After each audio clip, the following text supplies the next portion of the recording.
খাতার কয়েকখানা পাতা ডান দিক থেকে বাঁ দিকে চলে আসে।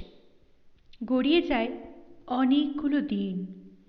অনভ্যস্ত জীবন প্রায় ধাতস্থ হয়ে এসেছে নবকুমারের।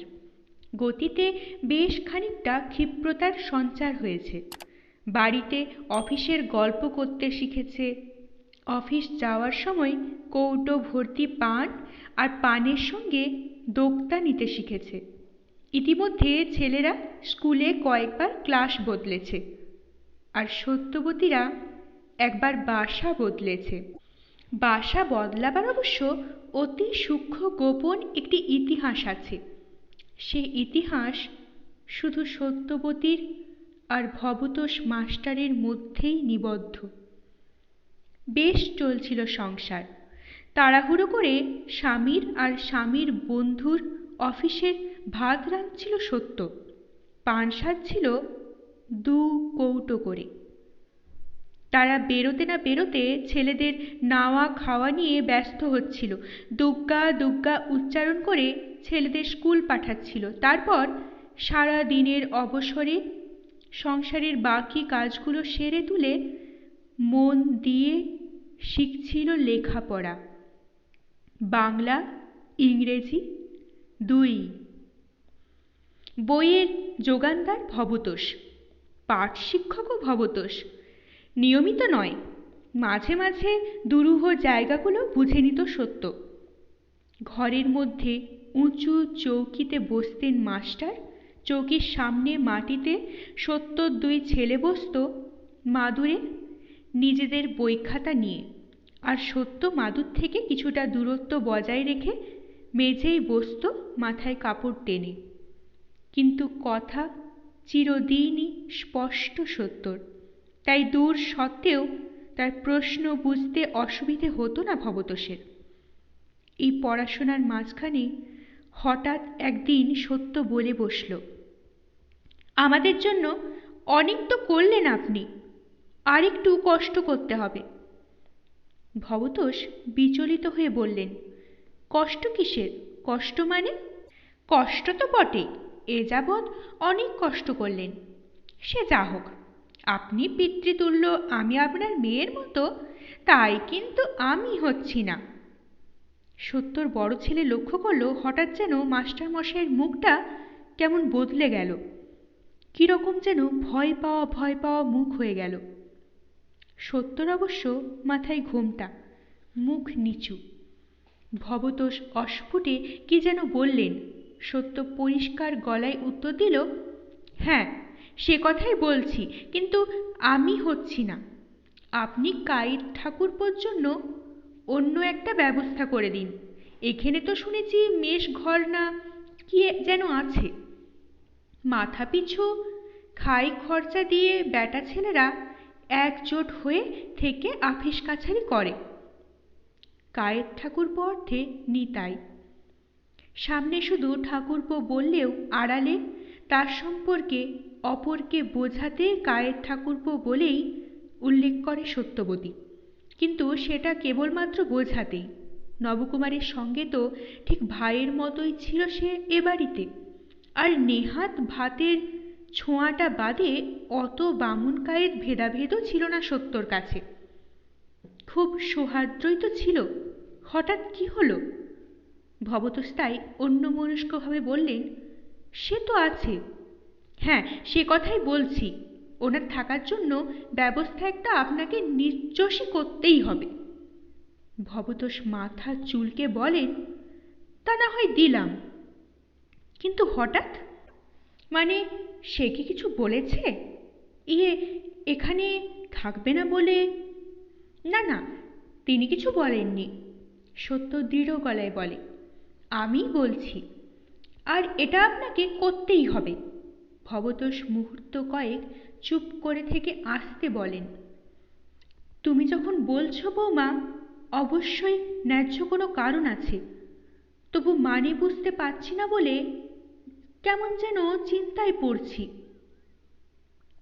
এবার আর উত্তর এলো না সত্যর দিক থেকে। ভবতোষ উঠে দাঁড়ালেন, তারপর বললেন, নবকুমারেরও এই মত তো?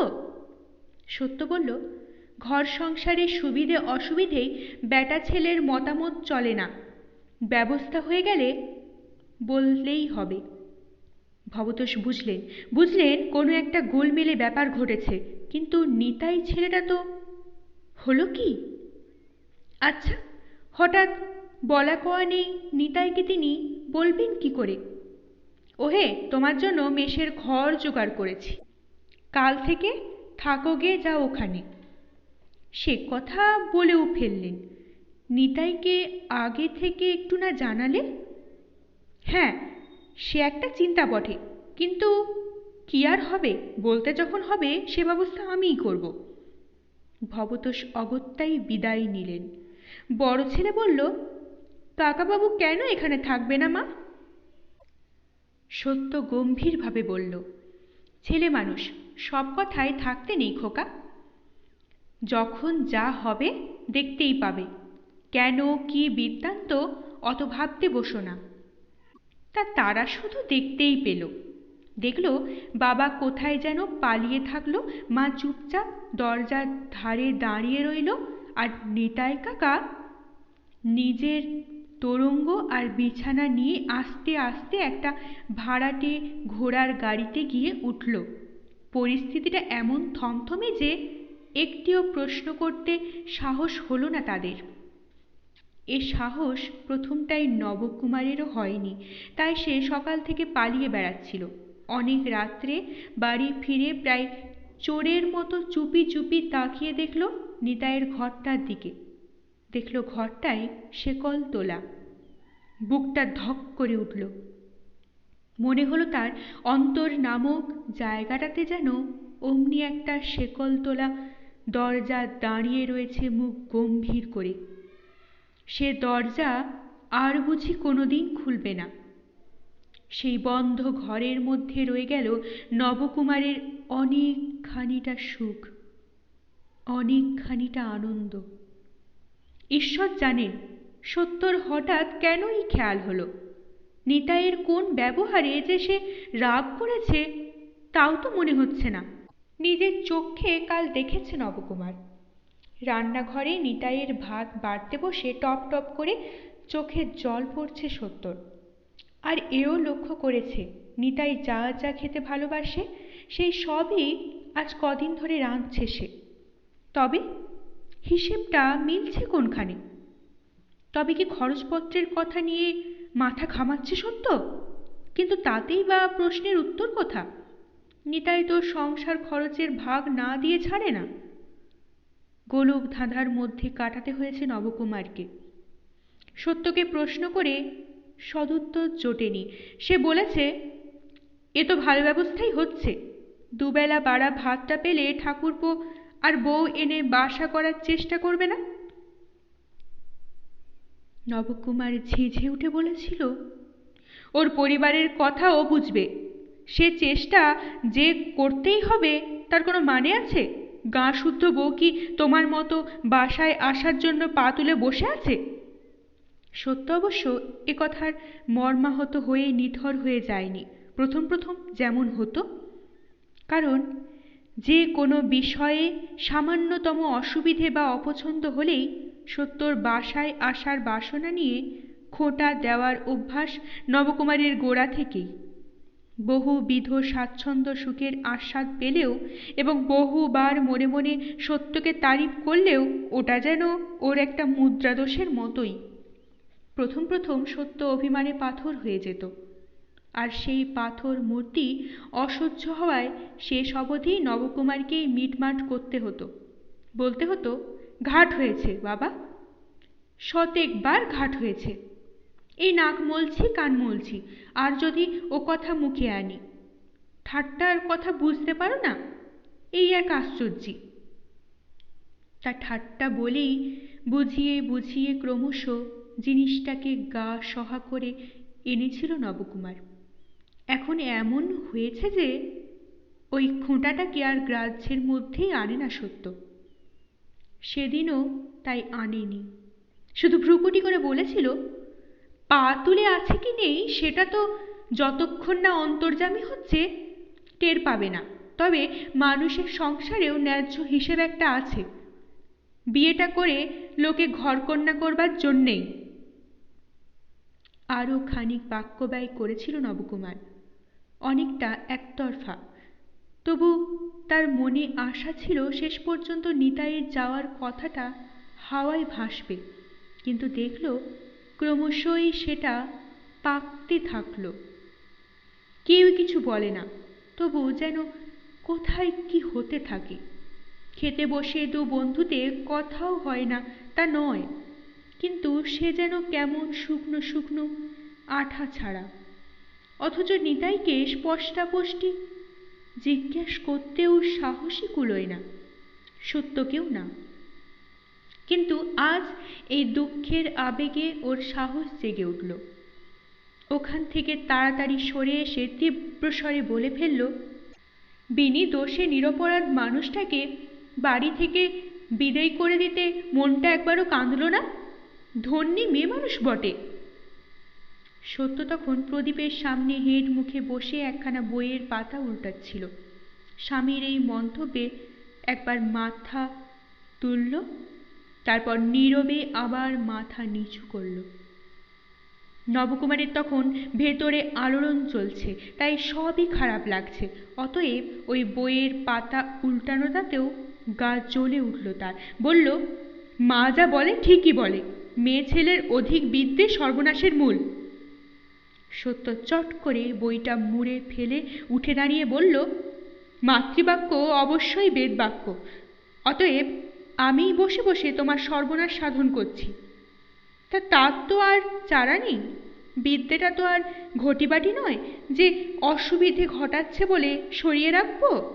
কিন্তু বিনা দোষে কিনা আর মনটা কাঁদছে কিনা সে সংবাদ তুমি সঠিক পেয়েছ?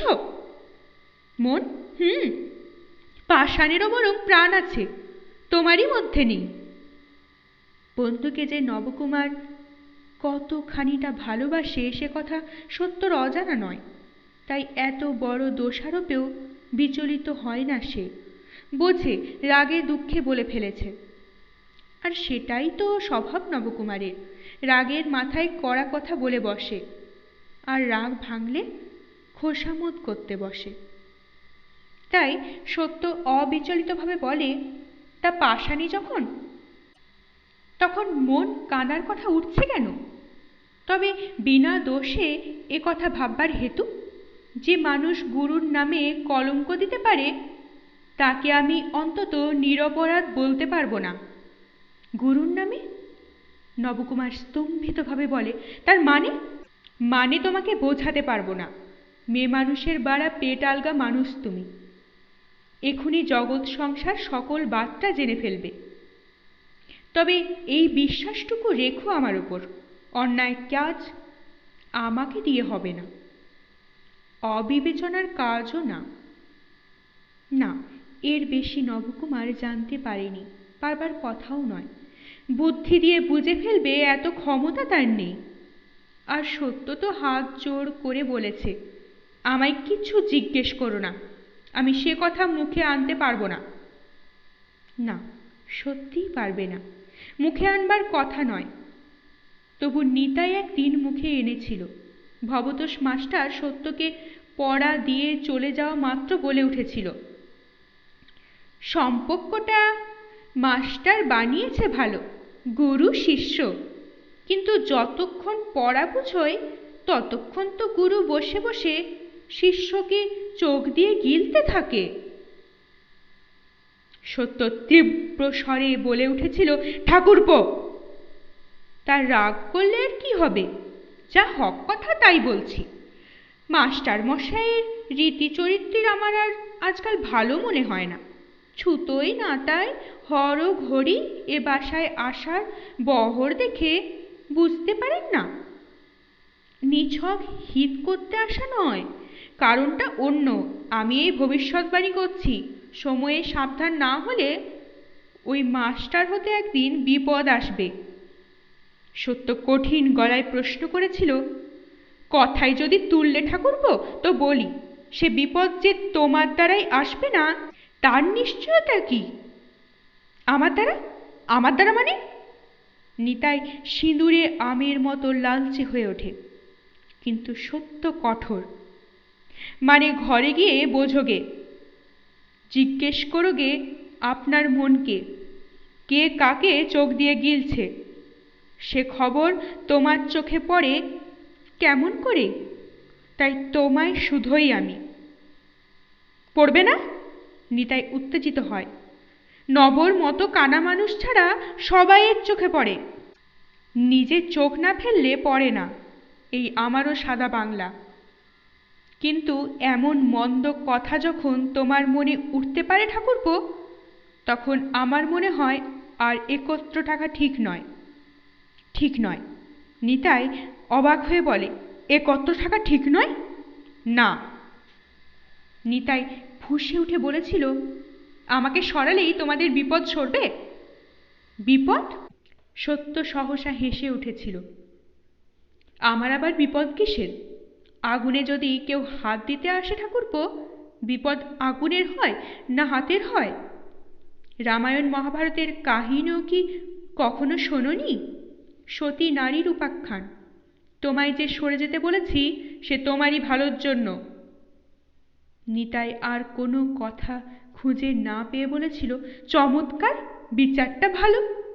সত্য বলেছিল, এখন তুমি নানা কারণেই অন্ধ ঠাকুরপো, তাই জ্ঞান গম্ভীর নেই, পরে বুঝবে। তবে এ সম্পর্কে অধিক কথার কাজ নেই। কুকথা হচ্ছে ছারপোকার বংশ, একটা থেকে 100টা ছানা জন্মায়, ওকে মূলেই ধ্বংস করে দেওয়ার বুদ্ধির কাজ। তারপর সেই ভবতোষ মাস্টারের কাছে মেষ খুঁজে দেওয়ার প্রস্তাব। কিন্তু নিতাইয়ের অনুযোগ কি বাস্তবে কি অমূলক? নিছক অমূলক বললে ভুল বলা হবে।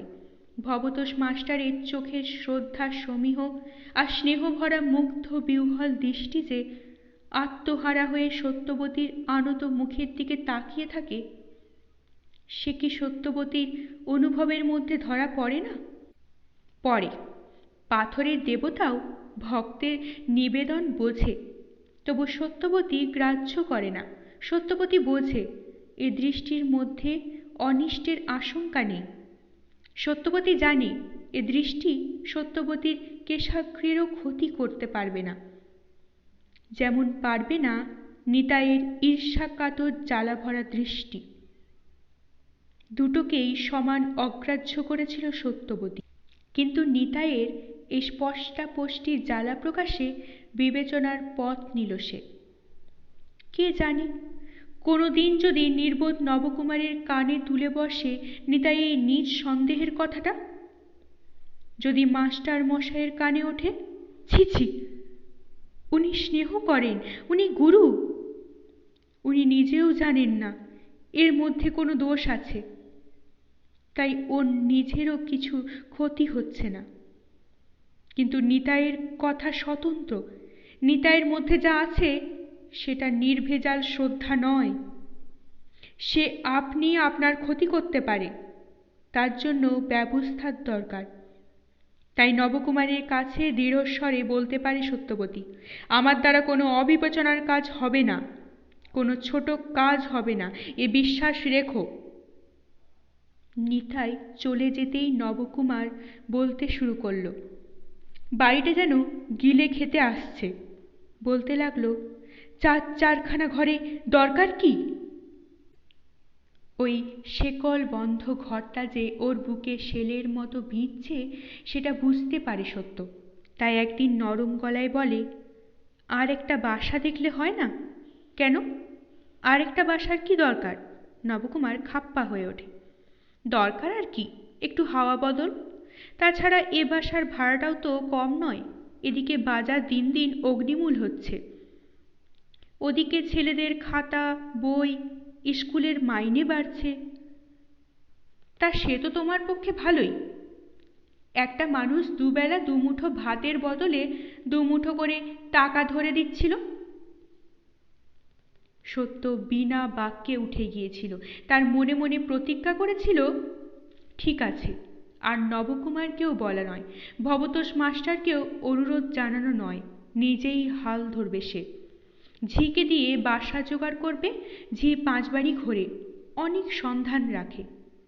তা ৭০ হিসেবে ভুল হয়নি। মুক্তারামবাবুর স্ট্রিটের এ বাসা ঝি পঞ্চুর মাই জোগাড় করে দিয়েছে।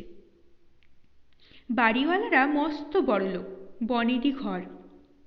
আগে যখন আরো বোলবোলাও ছিল, তখন আমলা গোমস্তাদের জন্যই ছোট ছোট অনেক বাসা বানিয়ে দিয়েছিল।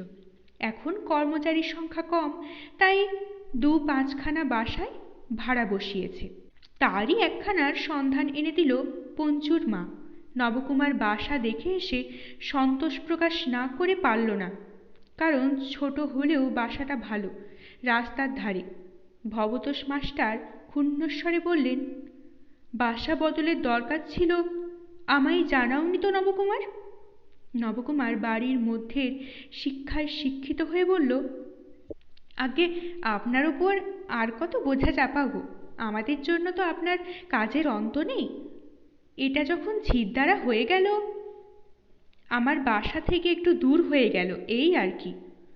ভবতোষ নিঃশ্বাস ফেললেন, তবু বাসা বদল হলো, আর সত্য আর একটু স্বাবলম্বী হয়ে উঠল। ফিহাদ মাস্টার মশাইয়ের মুখাপেক্ষিতার অভ্যাসটা কাটাতে শুরু করল। তবে এ বাড়ির একটু অসুবিধে, বাড়িওয়ালারা ধনী হলেও জাতে ছোট, কাজেই বামুন ভক্তিটা প্রবল। যখন তখন পালা পার্বণ হলেই বামুন বাড়ি সিধে পাঠায় তারা। বামুনের মেয়ের জন্যে পান সুপরি মিষ্টি লাল পাড় শাড়ির উপঢৌকন পাঠায়। ফেরত দেওয়াও চলে না, কেবল নেওয়াও লজ্জার। নবকুমার অবশ্য লজ্জায় বলে না, বলে, এতে তোমার এত কিন্তু কিসের? কথায় আছে, লাখ টাকায় বামুন ভিখারি। তাছাড়া ওরা হলো কি সোনার বেনে, বামুনকে দান করে পুণ্যি সঞ্চয় করছে। তা হোক, সত্য ঝঙ্কার দেয়, আমরা তো তার পরিবর্তে কিছু দিতে পারছি না, নিতে আমার মাথা কাটা যায়। তোমার সবই উল্টো। বলি, পরিবর্তে তুমি তো আশীর্বাদ দিচ্ছ। আশীর্বাদ? হি হি করে হেসে ওঠে সত্য। আমার আশীর্বাদের অপেক্ষাতেই যে ছিল এতদিন, আর ওদের ওই রাজ্যিপাট আমার আশীর্বাদেই হয়েছে। যাই বলো, এ একটা বিপদ হয়েছে। লোকের যা প্রার্থনার, তোমার তাতেই বিপদ, আর লোকের যাতে ভয়, তোমার তাতেই আহ্লাদ। এ তো দেখলাম চিরটা কাল।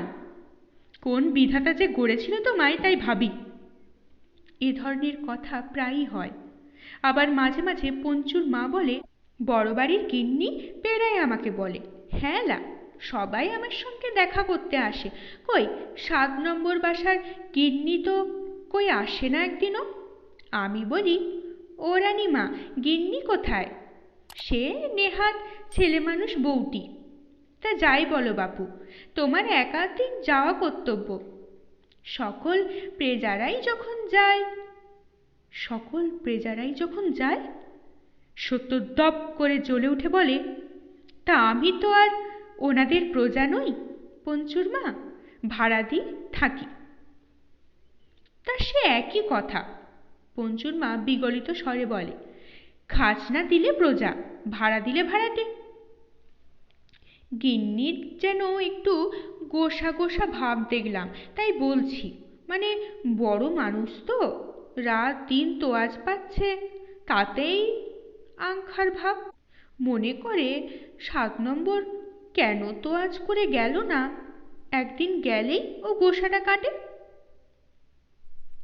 আমার সময় কোথা? সত্য গম্ভীরভাবে বলে। ও মা, শোনো কথা। পঞ্চুর মা বিস্ময়ে রাখবার জায়গা পায় না। এ গলির এপার ওপার এটুকু একবার যেতে তোমার সময় যাবে না? তাহলে বলি বৌদি, আংখার তোমারও কম নয়। তাহলে বুঝেছিস? হেসে ফেলে সত্য। বুঝেছি, বুঝেই আছি, তবে কিনা তোমার হিতের জন্য বলছি। জলে যখন বাস, কুমিরের সঙ্গে ভাব রাখাই ভালো। দেখ পঞ্চুর মা, ওসব তোয়াজ করাটা আমাকে দিয়ে হবে না। তা সে কুমিরের কামড় খেতে হয়, তাও ভালো। আহা, তা কেন, কামড়ের কথা হচ্ছে না। তোমরা হলে গিয়ে জগতের সেরা উঁচু বামুন। তোমাদের মান্নির কাছে কি আর পয়সার মান্নি? তবে কি না কালটা কলি, এই আর কি। কলিকালে পয়সাই মুখ্য। না হলে এই 11 নম্বর বাসার চোখ করতে গিন্নি অমন করে দত্তগিন্নির পায়ে তেল দেয়? যাক পঞ্চুর মা, ওসব কথা তুলিস নে, আমার মেজাজ খারাপ হয়ে যায়। বড় মানুষের বাড়ি যাওয়া আমার পোষাবে না, এই হচ্ছে সাদা বাংলা। তাতে এখানের বাস ওঠাতে হয়, তাও ভালো। পঞ্চুর মা মানুষটা ভালো, লাগানে ভাঙানে নয়, তাই বোধ করি সত্যর এই তেজস্বিতাকে সে সমীহই করে। তাই গিয়ে বড় গিন্নির কানে তোলে না কথাটা, নইলে ও বাড়িতে তো তার নিত্য যাতায়াত। কারণ ঝি খেটে খেলেও পঞ্চুর মা মালির মেয়ে, তার বঞ্ঝি ওই বড় বাড়িতে ফুলের দোকানদার। বঞ্ঝির সেখানে অশেষ প্রতিপত্তি। পঞ্চুর মা সেই সুবাদে দৈনিক জলপানিটা বরাদ্দ করে নিয়েছে ও বাড়িতে। আর রাজ্যের ঝি আর মালিনী তাঁতিনী নিয়েই তো আসর গিন্নির। তাই সে ভাবে একটা দিন গেলে যদি বড় বাড়ির গিন্নির মনটা প্রসন্ন হয়, গেলেই বা। কিন্তু সত্য উড়িয়ে দেয়, বলে বড় মানুষের বাড়ির চৌকাঠে ডিঙোতে আছে বাপ। তবু সত্যকে একদিন বড় বাড়ির চৌকাঠ ডিঙাতে হলো। ওদের রাঁধুনি বামনি আর গিন্নির খাস ঝি এসে কর্তার নাতির মুখে ভাতের নিমন্ত্রণ করে গেল। নতুন কাঁসার রেকাবিতে 4 জোড়া সন্দেশ আর নতুন পেতলের ঘটিতে সের টাক তেল দেওয়ার নামিয়ে দিয়ে গেল। নাতির মুখে পেশাদ, নেমন্তন্ন করে গেলাম, বাড়ি শুদ্ধ সব যাওয়া চাই, বাড়িতে যেন উনুন না জ্বলে। সত্য মৃদু গম্ভীরভাবে বলে, কবে অন্নপ্রাশন? এই তোমার কি পরশু? সত্য আরো গম্ভীরভাবে বলে, তবে ছুটির দিন তো না। বাবুকে 10টায় আপিস যেতে হয়, উনুন না জ্বললে চলবে কেন? অত সকাল সকাল তো আর যজ্ঞী বাড়িতে ভাত মিলবে না। তা জানি না, রাঁধুনি খড়খড়ে গলায় বলে ওঠে। পাড়ার কারুর ঘরে উনুনের ধোঁয়া দেখতে পেলে গিন্নি আর রুখে থাকবে না, এই হচ্ছে সংবাদ। তাহলে বাবুকে সেদিন পান্তা খেতে হবে। সত্য নিশ্চল দাঁড়িয়ে বলে, আর রাঁধুনি বামনি গালে হাত দিয়ে থ হয়ে যায়। তারপর খড়খড়িয়ে ওঠে, ও মা, এ যে সব্বনেশে মেয়ে গো, রানীমা তো ঠিকই বলেছেন। আর সকল বাড়ি শুধু ঝি গেলেই বোধ হয় হতো। 7 নম্বরের বামুনদি, তুমি সঙ্গে যেও। ওনার বড় দেমাক, কি জানি, যদি সুদ্দূরের মুখের নেমন্তন্ন না নেন তা ভালো। চোখে না দেখেও মানুষ চিনতে পারেন, তোমাদের রানীমা তো খুব গুণী। রাঁধুনি বোধ করি কথাটার নিহিতার্থ হৃদয়ঙ্গম করতে না পেরেই বলে, গুণী? সে কথার বলতে, একবার কেন 100 বার। গেলেই জানতে পারবে কি দয়া দাক্ষিণ্যি, আর রূপও তেমনি, যেন জগদ্ধাত্রী প্রীতিমা। গিন্নির খাস দাসী সঙ্গে, কাজেই জানা কথা এই যে স্তুতিগান একেবারে ব্যর্থ হবে না। সত্য বলে, তা দাঁড়াও, ঘটিটা রেকাবটা নিয়ে যাও। শুনে ঝি বামনি দুজনেই হেসে ওঠে। ও মা, বলে কি গো, নিয়ে যাব কি গো? ও তো সামাজিক বিলোনোর জন্য। একেবারে ব্যাপারীদের কাছে বায়না দিয়ে 1 মাপের 1 গড়নের অমন 1000 খানিক আনানো হয়েছে। এসব বুঝি দেখনি কখনো? সত্য আর দ্বিরুক্তি না করে জিনিস দুটো ঘরে উঠিয়ে রাখে। ওই হাসির শব্দের যেন ছুরির মতো বিনতে থাকে। দেখবে না কেন? রামকালী চাটুর্যের মেয়ে সত্য অনেক কিছুই দেখেছে, বাসন বিলোনও দেখেছে বই কি, কিন্তু সেটা কখন কিভাবে বিলোনো হয় তা তার জানা ছিল না। ভাবল, কি জ্বালা! যদি বা 5 টাকায় এমন মনের মতো বাসাটি পাওয়া গেল, তার সঙ্গে জুটল এই পিঁপড়ের কামড়। এতদিন ওদের বাড়িতে না গিয়ে চলেছে, আজ চলল না দেখা যাচ্ছে। সামাজিক নেমন্তন্ন বলে কথা, গাড়ি পালকির পথ নয়, তবু এসব কাজে পালকিতে চেপে যাওয়াই রেওয়াজ। পঞ্চুর মা বলে, আমি এই বাসন কখানা মেজে বাসা থেকে কাঁচা কাপড় পরে আসছি বৌদি, তুমি সাজগোজ করে নাও ততক্ষণ, আর খোকাদেরও পোশাক আশাক পরিয়ে। খোকারা তো এখন স্কুলে চলল, বলল সত্যবতী।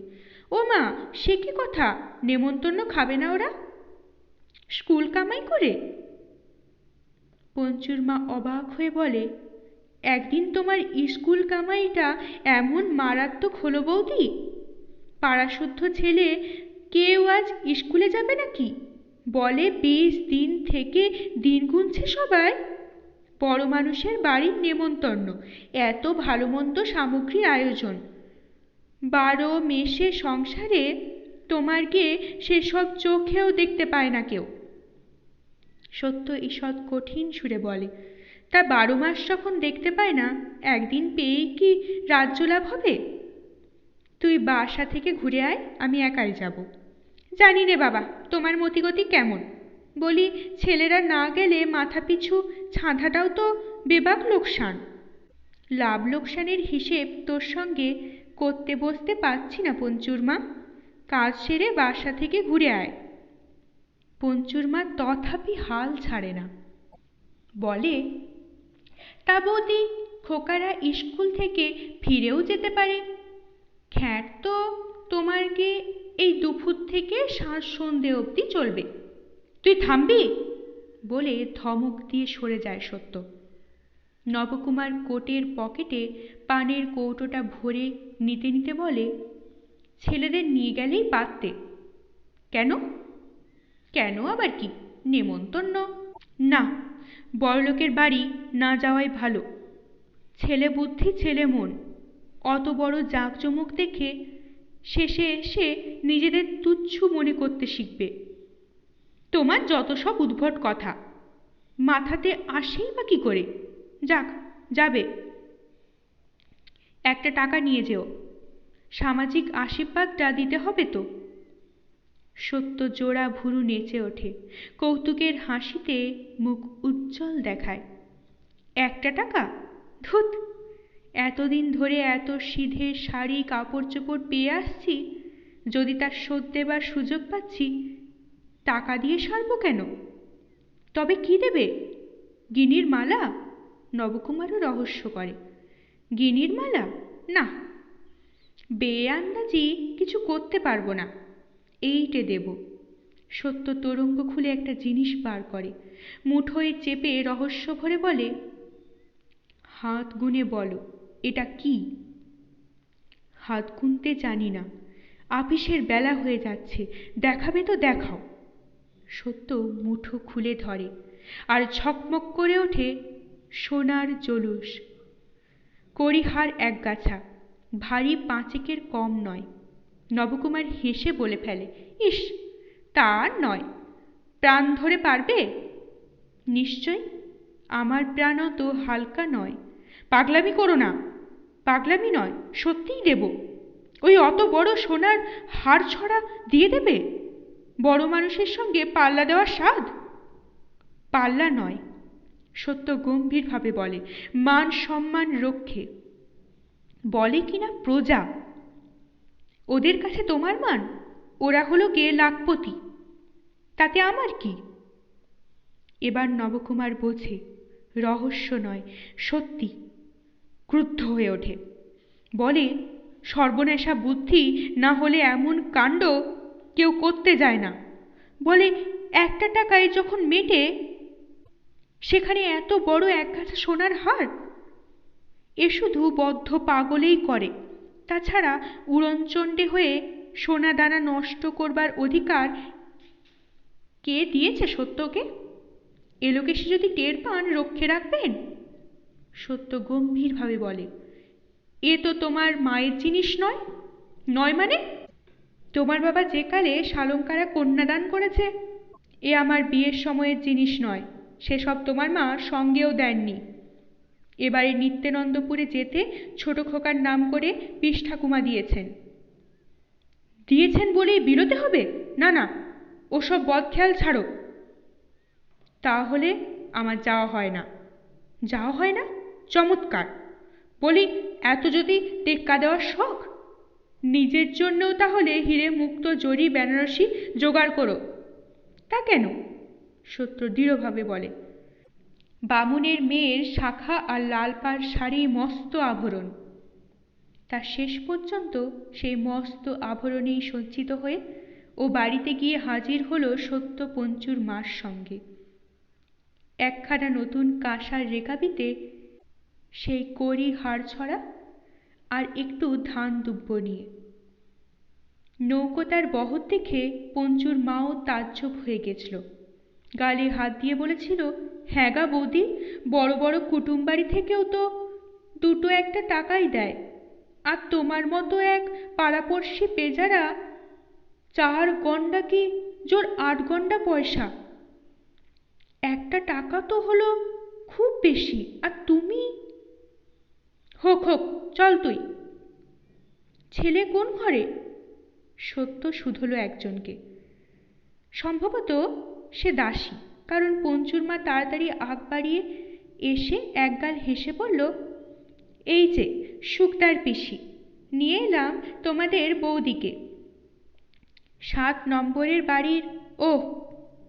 শুকদার পিসি ভুরুর ইশারায় দিক নির্দেশ করে বললেন, ওই দিককার দালানে বসাওগে। বসবে বসবে, তা অগ্রে খোকাবাবুকে আশীর্বাদ করে। শুকদার পিসির এতক্ষণে বোধ করি হাতের জিনিসটার প্রতি নজর পড়ে। ঈষৎ বিস্ময় এবং সমীহ মিশ্রিত স্বরে বলে, তা তবে ওপরতলায় নিয়ে যাও, মোক্ষদার কাছে আছে ছেলে। মোক্ষদা এ বাড়ির খোঁজঝি। গিন্নির পরের পদটাই তার। বাড়ির বৌঝিরা পর্যন্ত তার ভয়ে তটস্থ। আর অন্য ঝিদের তো সে দণ্ডমুণ্ডের কর্তা। মোক্ষদার জিম্মাতেই আছে ছেলে, কারণ ছেলের সর্বাঙ্গে আজ গয়না। ন্যাড়া মাথা, সর্বাঙ্গে অষ্ট অলঙ্কার, আর সলমা চুমকির কাজ করা ভেলভেটের পোশাকের জ্বালা। হাঁ হাঁ করে কাঁদছিল ছেলেটা। মুখ দেখানির থালা সামনে নিয়ে ক্রন্দনরত ছেলেটাকে কোলে চেপে ধরে বসেছিল মোক্ষদা কালো মোষের মতো চেহারাখানি নিয়ে। পঞ্চুর মার সঙ্গে সত্যকে দেখেই বাজখাঁই গলায় বলে ওঠে, এই বুঝি তোর মনি পঞ্চার মা? যাক, পায়ে ধুলো পড়ল তাহলে।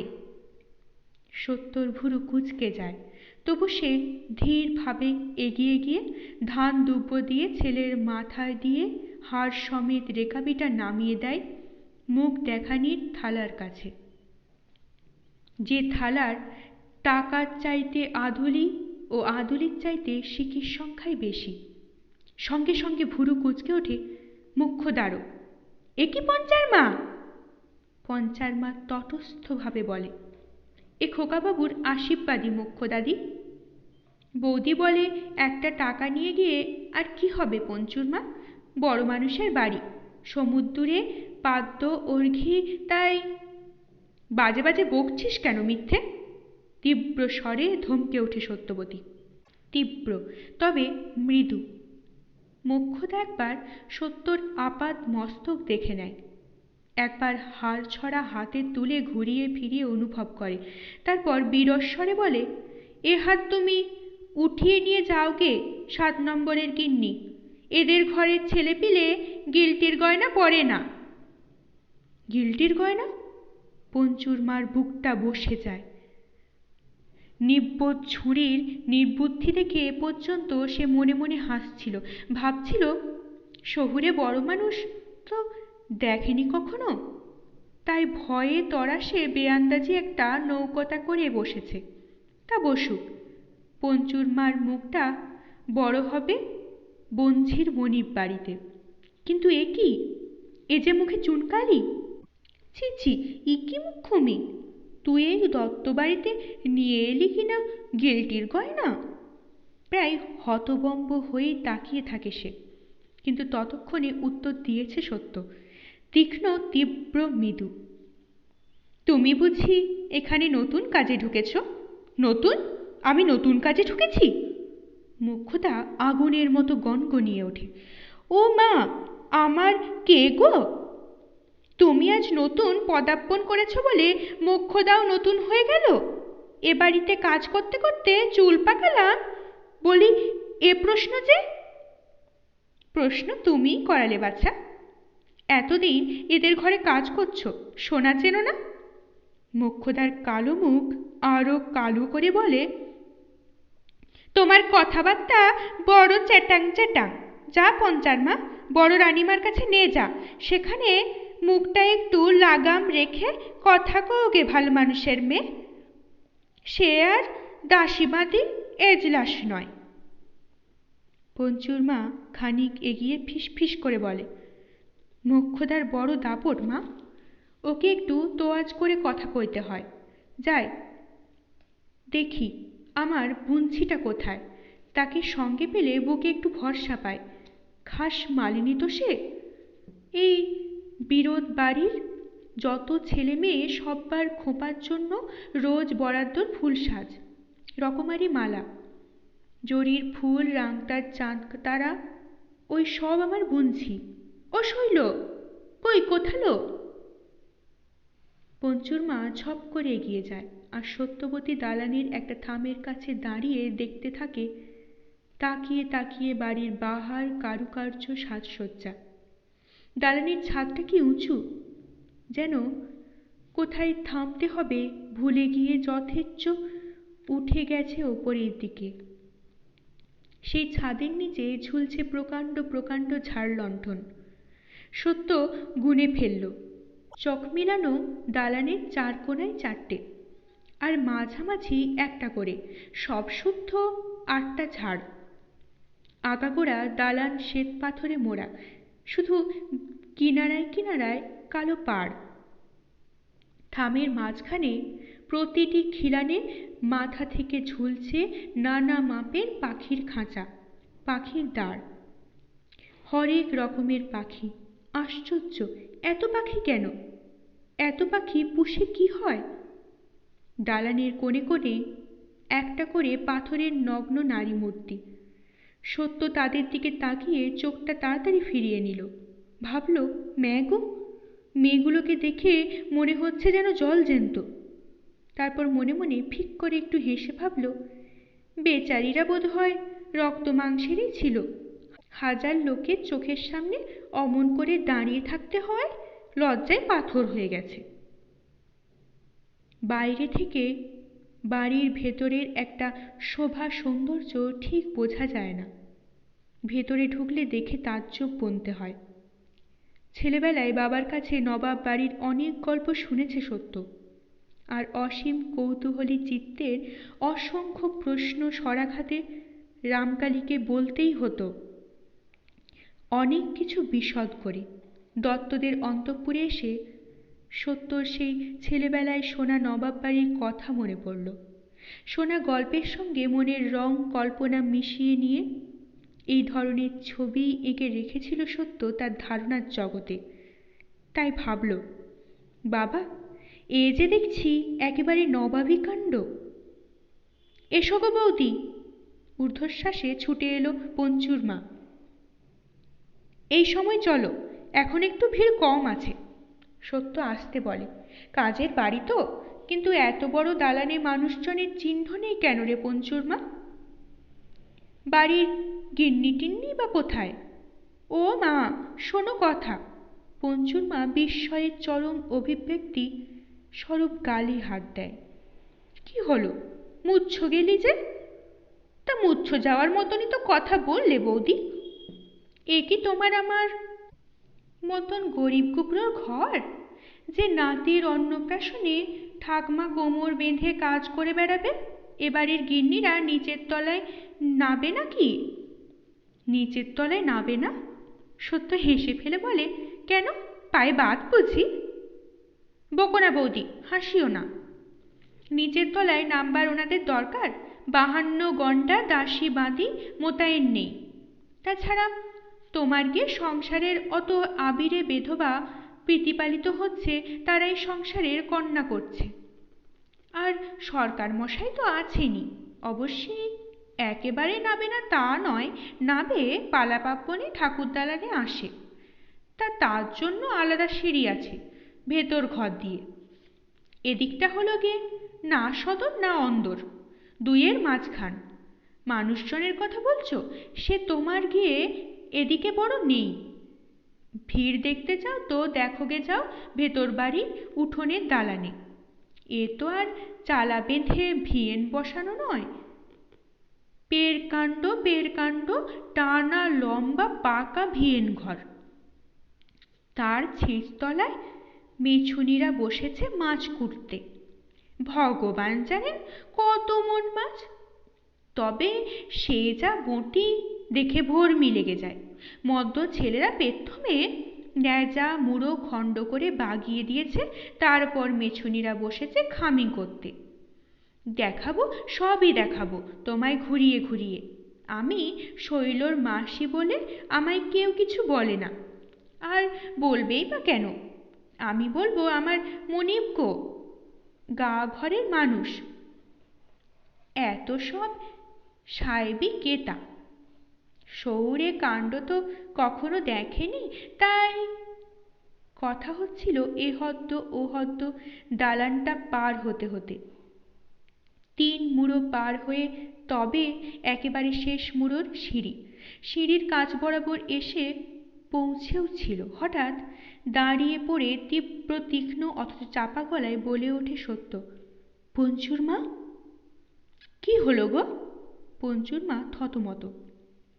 দেখ, কথা যখন কইতে জানিস না, হম্বি দীর্ঘি জ্ঞান যখন নাই, তখন মেলা কথাগুলো কইতে আসিস নে।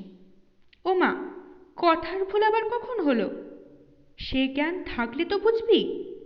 তা তোকে এই স্পষ্ট কথায় সাবধান করে দিচ্ছি, আমাকে নিয়ে মিছে কতগুলো বকবক করবি না। যা করতে এসেছিস তাই কর। বাবা, ধন্যি মেজাজ। মেজাজে তুমিও তো দেখছি রাজরাজরার থেকে কিচ্ছু কম যাও না। এদের যেসব ঘরবাড়ি, বৈঠকখানা আর বাবুদের ঐশ্বর্যের দবদবা, এই কলকাতা শহরে একদিন এমন রাষ্ট্র ছিল যে শুনতে পাই নাকি খাস বিলেতি সাহেবেরা শুধু দেখতে আসতো। আর তুমি কি না? হ্যাঁ, আমি ওই রকম।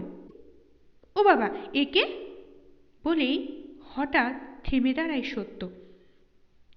তারপর ঈষৎ এগিয়ে গিয়ে নিরীক্ষণ করে দেখে, অনুচ্চস্বর হেসে উঠে বলে, দেখো কাণ্ড, কে বলবে সত্যি সেপাই নয়?